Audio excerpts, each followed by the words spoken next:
Everybody, I'm still in the conference room. I just made a previous video and now I'm making this video, so I'm wearing the same shirt. It's still Halloween. Here we go.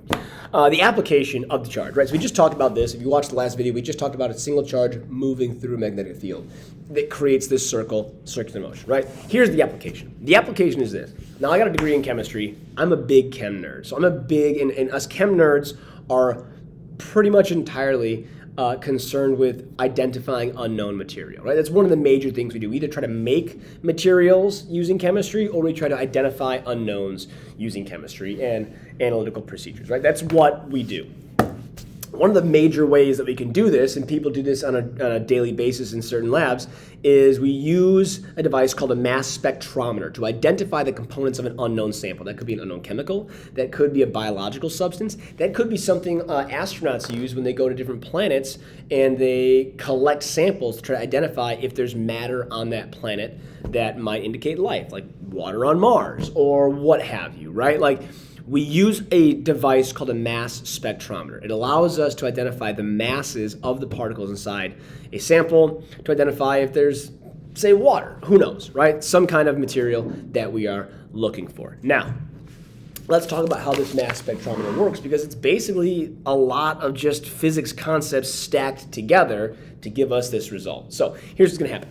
Usually we go find a sample. We take a sample somewhere, let's say we got it from Mars. We bring that sample back to us and we put it into the mass spectrometer. Now the first thing that's going to happen is that it's going to smash up those particles into something really small by bombarding it with electrons. When you bombard something with electrons, you smash it apart, and you also charge the particles through friction and collision and what have you. So the first thing we're going to do is charge some particles. So let's imagine we've got some positively charged particles just existing, right? They just exist as a sample. They float down. Now, what they do, the first step in the mass spectrometry process is to speed those particles up. So we put them into what we call an accelerator. An accelerator for charged particles is essentially this. We've got these kind of electrodes at the high potential, low potential, like this, and we create an electric field between them, right? We have this positive plate over here, this negative plate over here, and we crank that voltage up to accelerate particles, right? So we're going to have this electric field. And we know that this electric field will accelerate particles, positive particles, because of the way the battery is oriented. And I guess if it was negative particles in here, we would just flip this battery around to shoot them out this way. And remember that an electric field is a predictive value for force. So if there's an electric field acting on something, it's going to push those charges away from the positive plate towards the negative plate. This is the first thing. We accelerate particles. That's what we're going to call this, is the accelerator. That's what this does. It accelerates particles. Now, once it accelerates particles, they will shoot out in a directed line from this accelerator.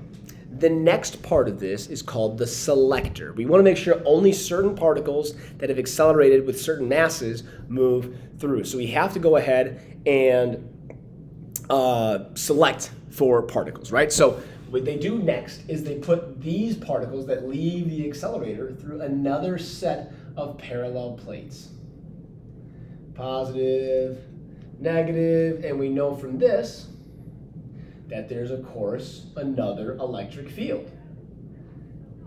Now, what does this electric field do? Well, it produces a force. And if I have a positive charge moving through an electric field, what's going to happen is it's going to bend towards that negative plate if there's no other force acting on it. So as this particle enters into this area, it's going to feel an electrostatic force in that direction, okay? Now, if I want a particle to get through, I need to make sure there's a magnetic field also being applied to this so that a particle will experience an upward magnetic force, okay? Now, how do I do that? Let's right-hand rule this. It's a positive charge. Using my right hand, charge is going this way. It needs to experience a force upward, right, to the right, upward force. Which way are my fingers pointed? They're pointed into the page. So it needs to experience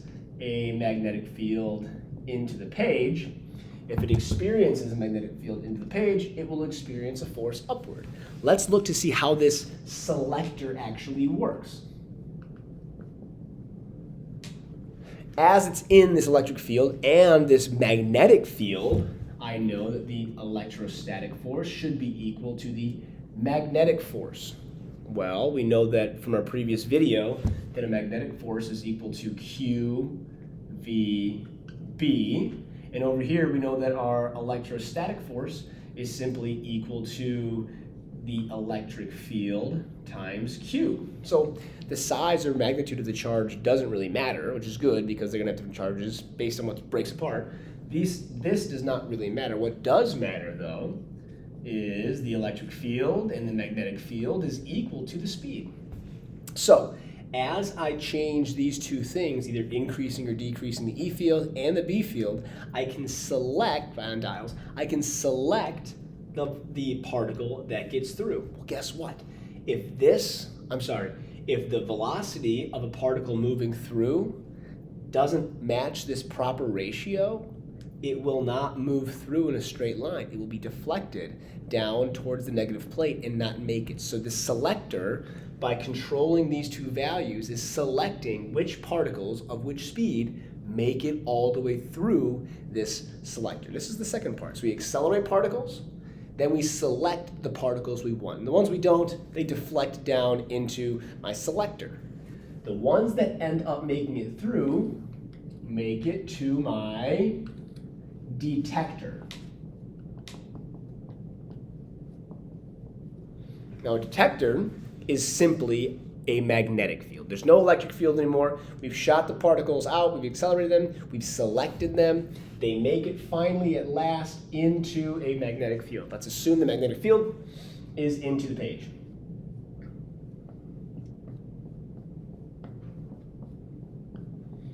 As soon as that single charge makes its way into the detector and the magnetic field is into the page, it's going to experience first an upward force. But like we talked about in our last video, it's going to deflect itself, moving at a constant speed. We've already selected for speed. That speed is perpendicular. That's the speed to the initial force that it feels. It's going to move in a circular path and make its way back around to the detector. Now, based on this right here, this diameter, I can go ahead and figure out what the mass of this particle is, because we just talked about if it's going to move in a circle, Fc equals Fb, m speed squared over r equals Vq times b. This goes away, that goes away. The mass times the speed over r is equal to whatever that charged particle was times the magnetic field. So if I know how fast it's going, and I can measure the radius based on my detector of that collision, I know the charge, and I control the magnetic field it's in, I can go ahead and use my mass spectrometer to identify if my sample contains any of the objects or materials or molecules or matter that I was hoping it does. So if I'm looking for water on Mars and I'm trying to see if there are water molecules in my sample, I would do this. I would charge particles, I would send it through, and I would look for an identifying mass number that would tell me water's in a sample, or a drug is in someone's blood or urine or what have you, right? This is essentially how the mass spectrometer works. All right, so let's go ahead and look at, let's do, should we do a problem? Let's do a problem here. Let's try one. All right, here we go. So I got my equations out here. Let's go ahead and try just a problem with some numbers, or at least try to figure out how we might do it, okay? I'm gonna go ahead and erase this now, because now you know how it works, hopefully. So let's figure out how we might solve for something. Let's erase this all, erase this all. I'm in your packet. I'm gonna do the first mass spectrometer example. It says this. It says a proton is accelerated through a potential difference of 3 kilovolts. All right, so this potential difference here, this V is 3,000 volts. That's what this potential difference is here. So it's accelerated through that. And then it enters 2 parallel plates that are separated by 10 centimeters. or I would call that distance, not 10 centimeters, 0.10 meters equals the distance between the plates. And the potential difference between these plates here, this potential difference is 250 volts. All right, and it wants me to determine the magnitude of the magnetic field needed for a proton to pass through undeflected. So I want to select the velocity. Based on this velocity, a proton's going to make it through. I'm trying to select that proton's velocity, okay? So let's look and see what we need to do. The first thing we need to do is figure out how fast it's moving when it leaves. So how fast is it moving? Well, a potential difference is always a predictive value for the amount of electric potential energy present on something. If I have something. Do I have something? Yeah, I've got a proton. So I've got my electric potential energy of the proton in that electric field is equal to whatever the speed of this thing's going to be at the end. So how do I find this? This is just my voltage or my potential difference times the charge of the proton is equal to 1/2 mv squared. It's accelerated. This is what my voltage time or potential difference times the charge of the proton is going to give me. So let's go ahead and do this really quickly. Let's plug it in. I've got 3,000 volts times the charge of the proton, which is 1.6 times 10 to the negative 19 coulombs equals 1/2. What's the mass of a proton? It's 1.67 times 10 to the negative super small 27th times speed squared. Okay? So you can go ahead and find speed squared. I don't have a calculator, so I can't do that for you. But go ahead and find speed squared over this way. It should be a pretty big number. Pretty fast. It should be pretty fast. Let's see. That's the first step, right? So I find speed. Now I know the speed that it's entering in over here. When it enters in over here with that speed, I want to make sure that I know I want to make sure it goes through undeflected, which means my forces are balanced. So let's start there. Fe equals Fb. What is the electrostatic force equal to? Well, that's always equal to the E field times the distance. This is a single charge, so Q times V times B. I don't know the electric field, but I do know the voltage or potential difference here. So what do I do? Well, sidebar V, or potential difference, is always equal to the E field times the distance. So I can rearrange this, and I end up with the E field being equal to, this is V over D, right? V over D times D is equal to Q speed B. All right, well, these go away, fine. The voltage or potential is equal to the charge of the proton times the speed you just solved for times the magnetic field.